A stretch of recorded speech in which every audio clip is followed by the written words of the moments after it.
ಇವಾಗ ಸರ್ ಈಗಾಗಲೇ press meet ಮಾಡಿದ್ದೀವಿ, ಎಲ್ಲ ವಿಚಾರ ನಿಮ್ಮ ಗಮನಕ್ಕೆ ಬಂದಿದೆ. ಈಗ ಈ ಭ್ರಷ್ಟಾಚಾರನ ಕಡಿಮೆ ಮಾಡಬೇಕು ಅಂದರೆ ಸರ್ ಈ CL7 ಅಂತ ಒಂದು ಸನ್ನದನ್ನು ಕೊಡ್ತಾ ಇದ್ದಾರೆ ಸರ್. ಈ ಸನ್ನದನಿಂದನೇ ಸರ್ ಇವತ್ತು ಇಷ್ಟೊಂದು ಭ್ರಷ್ಟಾಚಾರ ಮೇಲಕ್ಕೆ ಹೋಗೋಕ್ಕೆ ಕಾರಣ ಆಗಿರೋದು. ಯಾಕೆ ಅಂತ ಕೇಳಿದ್ರೆ ಹಿಂದೆ ಅದು 20 ರೂಮ್ ರೂರಲ್ಗಿತ್ತು ಸರ್, 30 ರೂಮು ಕಾರ್ಪೊರೇಷನ್ಗಿತ್ತು ಸರ್. ಈಗ ಅದನ್ನು ಬರೀ ಕೇವಲ 10 ರೂಮು ಮಾಡ್ತಂದು ಇಳಿಸ್ಬಿಟ್ಟಿದ್ದಾರೆ ಸರ್. ನಾಯಿ ಕೊಡೆಗಳ ಥರ ಲೈಸೆನ್ಸ್ಗಳು ಉತ್ಪತ್ತಿ ಆಗ್ತಾ ಇದ್ದಾವೆ ಸರ್. ಕೆಲವರು ಗೊತ್ತಿದ್ದು ಬರ್ತಾ ಇದ್ದಾರೆ, ಕೆಲವರು ಗೊತ್ತಿಲ್ಲದವರು ಬರ್ತಾ ಇದ್ದಾರೆ ಈ ಟ್ರೇಡ್ಗೆ ಸರ್. ಕಾನೂನು ಏನು ಹೇಳ್ತದೆ, ಎಲ್ಲಿ ಅಂಗಡಿಗಳಿಲ್ಲ ಅಲ್ಲಿ ಮಾಡಿ ಅಂತ ಹೇಳ್ತಾರೆ. ಇವ್ರು ಹಂಗೆ ಮಾಡ್ತಾ ಇಲ್ಲ. ಎಲ್ಲಿ ಚೆನ್ನಾಗಿ ಬಿಸ್ನೆಸ್ ಬರ್ತದೆ ಆ ಪಕ್ಕದಲ್ಲಿ ಒಂದು CL7 ಕಟ್ಟೋದು, ಅದೊಂದು ಲೈಸೆನ್ಸ್ ಅಂತ ಮಾಡೋದು, ಅದನ್ನು ಪ್ಯಾಕೇಜ್ ರೀತಿ ಮಾಡಿಬಿಟ್ಟಿದ್ದಾರೆ ಸರ್. ಅದರಿಂದನೇ ಇವತ್ತು ಲಂಚ ಜಾಸ್ತಿ ಆಗಿರೋದು ಸರ್.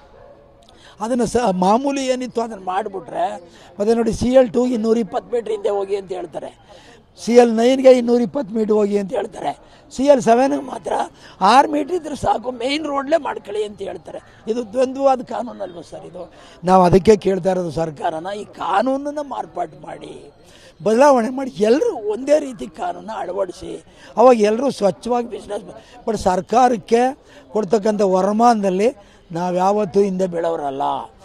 ಬಟ್ಟಿ ಮಾಡಿದ್ರೆ, ಡೂಪ್ಲಿಕೇಟ್ ಮಾಡಿದ್ರೆ, ಥರ್ಡ್ಸ್ ಮಾಡಿದ್ರೆ ನೀವು ಏನು ಆ್ಯಕ್ಷನ್ ಬೇಕಾದ್ರೂ ತಗೊಳ್ಳಿ, ನಮ್ಮ ಸಂಘ ಅದಕ್ಕೆ ಸಪೋರ್ಟ್ ಇಲ್ಲ. ಅನ್ಯಥಾ ಸುಮ್ಮನೆ ಹ್ಯಾರಾಸ್ಮೆಂಟ್ ಕೊಡ್ತಿರಲ್ಲ, ಇದು ಹೋಗಬೇಕು. ಅದಕ್ಕೋಸ್ಕರನೇ ಕಾನೂನುಗಳು ತಿದ್ದುಪಡಿ ಆಗಬೇಕು ಅಂತಕ್ಕಂಥದ್ದು ನಮ್ಮ ಮೂಲ ಉದ್ದೇಶ ಸರ್. ಸರ್ ಸಚಿವರನ್ನ ಬದಲಾವಣೆ ಅಂತ ಹೇಳಿದ್ರೆ ಇದು ಅನುದಾನ ಇಲ್ಲದೆ ಇರತಕ್ಕಂಥ ಒಂದು ಇಲಾಖೆ ಸರ್. ಇದು ಅನುದಾನ ಅಂದರೆ ನಿಮಗೆ ನಾವು ಹೇಳ್ತಾ ಇದ್ದೀವಲ್ಲ, ಭ್ರಷ್ಟಾಚಾರ ಅಂತ ಇದೇ ಅನುದಾನ ಅಂತ ತಿಳ್ಕೋಬೇಕೀಗ.